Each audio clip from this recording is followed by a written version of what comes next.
노안이 왔나봐요. 눈이 안 보여요. 쌍코피 날 것 같다. 코에서 쌍코피가 막 나올 것 같아. 눈이 막 감겨. 파는 건 좋은데 양심적으로 좀 팔자. 안녕하세요. 근거를 알려주는 의사 그날의 김현입니다. 여러분, 오늘은 옛날 이야기를 하나 하면서 시작을 할게요. 먼 옛날 호랭이가 아직 담배 맛도 모르던 시절, 과거로 돌아가서 때는 1500년도 중반 헝가리의 이야기입니다. 당시 헝가리에는 바토리가라는 막대한 부와 명예를 가진 슈퍼 금수저 집안이 있었어요. 이 집안에서 에르제베트 바토리라는 한 여성이 태어나게 됩니다. 아이는 무럭무럭 자라 결혼하게 됩니다. 하지만 그녀의 남편은 워낙 전쟁을 좋아해서 전쟁터에서 사느라 아내를 자주 만나지 않았는데요. 이 때문에 바토리는 이런 생각을 하게 됩니다. 내가 너무 늙어서 남편이 나를 사랑하지 않는 것 같아. 그래서 전쟁에 계속 나가는 걸 거야. 시간이 흘러 1600년, 그녀의 남편은 전쟁에서 전사를 하게 됩니다.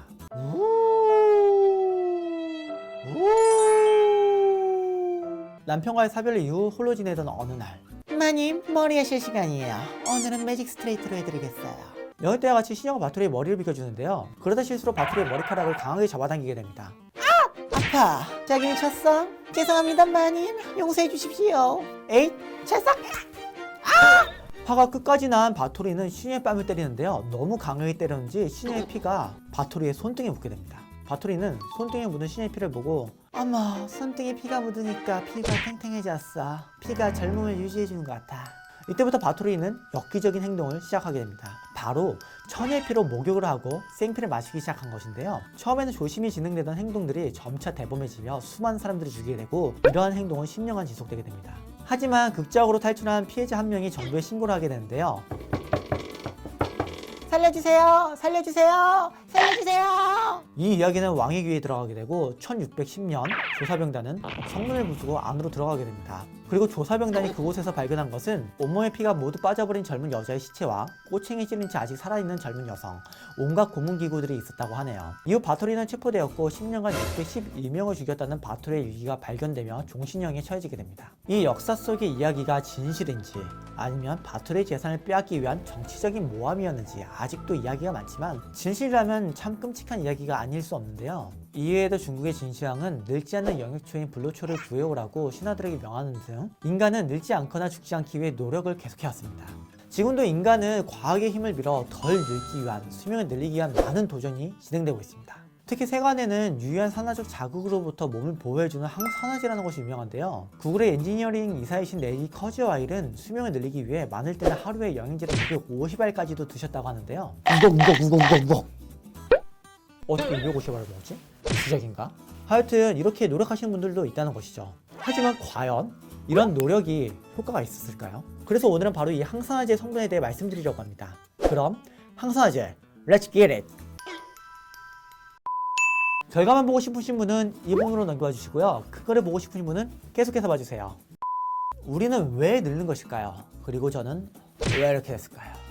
우리가 늙는 것에는 많은 원인이 있습니다. 나이가 들수록 DNA가 복제되며 생기는 오류가 누적되기도 하고, 염색체 말단의 꼬리인 텔로미어가 짧아지는 등 노화의 원인은 다양해요. 이런 여러 원인들 중 오늘 우리가 관심 있게 볼 것은 활성산소 때문에 노화가 생긴다는 프리 라디칼 이론입니다. 그러면 이 이론이 무엇인지 자세히 한번 보도록 할게요. 우리 세포 속에는 미토콘드리아라는 얘가 있는데요. 얘가 우리 몸에 에너지를 만들어내는 발전소라고 보시면 돼요. 발전소는 석탄, 석유, 가스 등의 연료를 이용해 전기를 만드는 것처럼 우리 몸도 우리가 먹은 음식을 분해하여 미토콘드리아라는 발전소로 공급하고 여기서 에너지를 뽑아내는데요. 이 과정을 자세히 보기 위해 미토콘드리아의 막을 한번 확대해 볼게요. 예쁜 그림이 없어서 예쁜 그림 있는 논문 하나 뒤지다가 가져왔어요.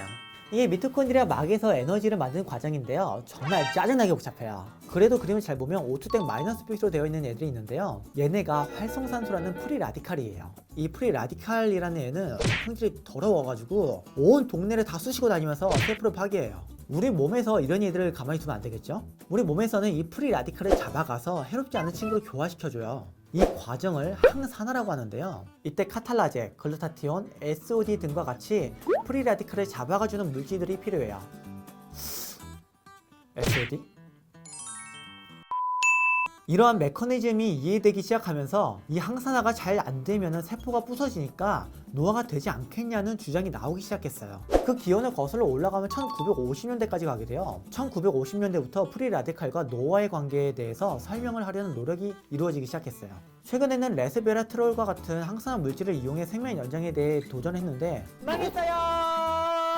이게 처음에는 효과가 좀 있다가 나왔어요. 효모 같은 걸로 실험을 해보니까 효모가 오래 살고 선충도 오래 살고 난리가 났죠. 오래 살 수 있다! 게다가 태어나서 금방 성숙하고 일찍 늙어 죽는 물고기 한 종류가 오래 살았어요. 그래서 레스베라트롤 코인에다가 몰빵을 했죠. 이건 떡상한다. 가자! 그런데 인과가 가까운 동물이 쥐로 넘어오자 생명 연장 효과는 나타나지 않았어요. 관련 연구가 엄청 많이 진행되었고 돈도 많이 들어갔는데 그건 잘못 산 거예요. 가자! 한강으로!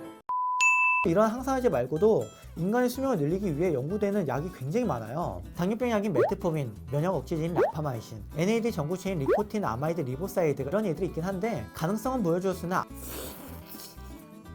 아직 정확한 인체 실험 결과는 나오지 않았어요. 구글에서는 인간의 수명을 500살까지 늘리는 것을 목표로 2014년 칼리코라는 회사를 세워 프로젝트를 시작했는데요. 이곳에서 나이가 들어도 사망 위험률이 높아지지 않는 신기한 포유동물인 벌거숭이 두더지쥐라는 동물을 가지고 연구를 진행 중이지만 아직 사람의 수명을 획기적으로 늘릴 수 있는 결과는 나오지 못하고 있어요. 이해도 적게 먹는 게 오래 사는데 도움이 되지 않겠냐는 연구들이 많이 나오기는 하는데 이것도 동물 실험을 통한 이론적인 부분이고 사람을 정말 오래 살게 하는지 아직 명확히 증명되지는 못했어요. 항산화제가 오래 사는데 효과가 있다고 증명된 것은 아니지만 아무리 이렇게 말을 해도 난 소중하니까 오래 살겠다면서 항산화제를 드시는 분이 계세요. 하지만 이러한 성분들은 너무 고용량으로 먹으면 오히려 몸에 해로울 수가 있어요. 이에 대해 조금 설명을 해드릴게요. 다음 논문은 자마라는 저명한 학술지 시민 논문인데요. 항산화제를 먹었을 때 사망률이 어떻게 변하는지에 대한 많은 연구들을 비교 분석했어요. 여기 보이는 빼곡한 한 줄 한 줄이 각각 한 개의 논문인데 정말 많은 논문을 비교 분석한 거예요.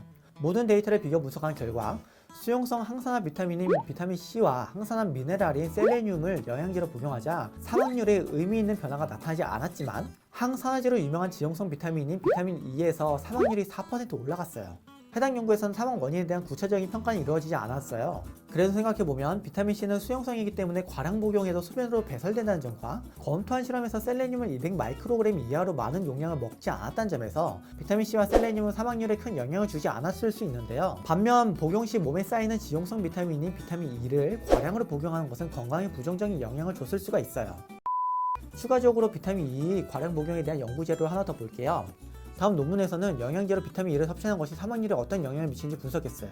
많은 연구를 모아 비교해 분석하자 영양제로 비타민 E를 하루에 150 IU 이상 복용하자 사망률이 올라가는 것으로 나타났어요. 이렇듯 영양제로 비타민 E를 너무 많이 먹는 것은 오히려 더 몸에 해로울 수가 있어요. 하지만 일부 영양제에서는 비타민 E가 150 이상으로 많이 들어가 있는 경우도 있으니까 한번 확인해 보시길 바랄게요. 시중에는 합성 비타민 E인 D-알파토코페롤은 건강에 나쁘니까 천연 비타민 E인 D-알파토코페롤을 먹으라는 말이 있어요. 이런 거 그냥 개무시하면 돼요. 이 말이 왜 나온 거냐면 영양제 파리들이 자기들끼리 물건을 팔려고 경쟁하다 보니까 남의 거는 나쁘고 내 거는 좋다고 어떻게든 어필을 하고 싶었어요. 그래서 머리를 엄청나게 쓰다 보니까 비타민 E를 많이 먹었더니 몸에 나쁘다는 논문들이 눈에 보였던 거예요. 이 내용을 일부 천연 비타민 E 파리들이 어떻게 바꿨냐면은 고용량 비타민 E의 섭취가 몸에 나쁘다고 발표한 실험에서 합성 비타민 E를 실험에 사용했다며 합성 비타민 E는 몸에 나쁠 수 있다고 바꿨어요. 그리고 우리는 천연 비타민이 판다 하고 마케팅을 한 건데요. 천연 비타민은 좋고 합성 비타민은 몸에 나쁘다는 것은 근거 수준이 떨어져요. 제가 이거 알아내려고 비타민 E의 종류별 유기화학적 구조부터 시작해서 우리 몸의 비타민 E 수용체, 합성 비타민 E와 비타민 E의 각각의 부작용과 관련된 기초의학부터 임상의학까지 두 달 정도 카페인 빨면서 밤마다 논문이나 논문을 다 찾아 분석하느라 개고생했어요. 진짜 사기치는 파리들 때문에 힘들어 죽겠다. 근데 양심적으로 좀 살자. 내 숙명이 줄어들 것 같아. 결론은 비타민 E가 천연이냐 합성이냐가 중요한 게 아니라 비타민 E를 먹어도 과도하게 복용하지 않는 것이 중요한데요. 아까 비타민 E를 150 IU 넘지 않게 먹으라고 했던 거 기억나시나요? 이것을 밀리그램으로 바꿔보면 천연인 D-알파토코펠롤로는 100mg, 합성인 D-알파토코펠롤로는 135mg에 해당하는 양이에요. 영양제로 비타민 E를 복용할 때는 이 용량을 넘게 복용하지 않도록 주의해주세요. 이제 비타민 C를 좀 볼게요. 얘는 많이 먹는다고 죽는 건 아닌데 너무 많이 먹으면 오줌이 내려오는 길에 돌이 생기는 요로결석이 발생 가능성이 증가할 수 있어요. 다음 연구에서는 소변이 내려오는 길에 돌이 생기는 요로결석이 비타민C의 복용량과 어떤 관계가 있는지 11년간 관찰한 데이터를 분석했는데요. 그 결과 비타민C 섭취량이 많아질수록 요로결석 가능성이 증가했어요. 신장질환이 있거나 과거에 요로결석을 앓았던 분은 비타민C를 권장량의 10배 이상 장기 복용한 것에 주의해주세요. 이거 말고도 영양제로 나오는 항산화제가 되게 많아요. 그중 유명한 것들을 몇 가지 살펴볼게요. 우선 글루타티온이에요. 이 성분은 아까 봤던 그림에서도 한번 등장했어요. 그림 다시 한번 나와봐라. 바로 이 녀석이에요. 이 글루타티온은 영양제로도 많이 나오는데요. 얘를 직구해서 드시는 분도 많더라고요. 하지만 이거는 입으로 먹어봤자 뱃속에서 음식물 분해되듯이 분해돼서 저는 권장하진 않지만 그래도 난 꼭 먹고 싶다 하시는 분은 병원에 가서 주사를 통해 혈관 속으로 직접 넣어야 돼요. 다음으로 코엔자임 Q10이라는 항산화제도 굉장히 많이 복용하는데요. 바로 이 녀석이에요. 지용성 성분인 만큼 욕심내서 과량 복용하지 않도록 주의해주세요. 다음은 알파리포산 혹은 치옥토산이로 불리는 항산화 성분이에요. 얘가 원래는 당뇨병의 합병증인 당뇨병성 다발성 신경염에 쓰이는 약물이에요. 왜냐하면 당뇨병성 다발성 신경염이라는 병의 발성 기전 중 하나가 산화적 스트레스의 증가 관련이 되어 있기 때문인데요. 하지만 한국에서는 전문의약품이라 쉽게 구하지는 못하실 거예요. 몇 개 국가에서는 어렵지 않게 구매할 수 있지만 혹시나 구매한다 하셔도 너무 많이 먹지 않도록 주의해주세요. 추가적으로 건강에 좋다고 보고된 것도 없고 오히려 구역, 발진, 가려움증의 증상이 나타날 수 있기 때문이에요. 여기까지 항산화제에 대해 알아봤는데요. 건강한 사람이 영양제를 통해 항산화제를 복용하는 것이 건강상의 이득이 있다는 것은 아직 근거 수준이 많이 떨어지는 편이에요. 난 정말 항산화제가 먹고 싶다 하시는 분들을 위해 말씀드리면은 흡연자의 경우 비타민C가 결핍될 수 있다는 데이터가 있으니 과하지 않은 선에서 비타민C를 복용해 보시는 것도 하나의 방법입니다. 이제 오늘 알아본 내용을 한판 정리하겠습니다. 항산화 성분은 유해한 프리라디칼로부터 우리의 몸을 보호해준다. 항산화 성분의 노화 억제 효과나 생명 연장 효과는 아직 근거가 부족하다. 항산화제를 과다 복용하지 말자. 비타민 E 과다 복용 시에 사망률이 증가한다. 비타민 C는 요로결석 가능성을 증가시킬 수 있다. 과거에 요로결석이 걸린 적이 있거나 신장질환이 있는 사람은 장기간에 거친 비타민 C의 과량 복용에 주의하자. 그 외에 셀레늄, 코엔자임 Q10, 글루타티온, 알파리포산과 같은 항산화제도 있으나 과량 복용하지 않도록 주의하자. 다음 편에는 부영제 공포 마케팅에 대해 알아보겠습니다. 오늘도 수고하셨습니다. 항상 여러분께 진실된 의학 지식을 전달하겠습니다. 고맙습니다. 여기까지 그날의 김연이었습니다. 저 그날에는 우리 그날러분들을 위해 피곤해도 흰머리를 불사르면서 컨텐츠를 만들고 있습니다. 제가 신이 나서 미용실에 염색하러 갈 수 있게 구독과 좋아요 좀 부탁드려요. 사랑과 정의의 이름으로 널 용서하지 않겠다? 주님, 오늘도 주장러들의 월급 통장을 터뜨리는 것을 허락해주세요. 너희들은 이제부터 몸에 해로운 합성부영제다.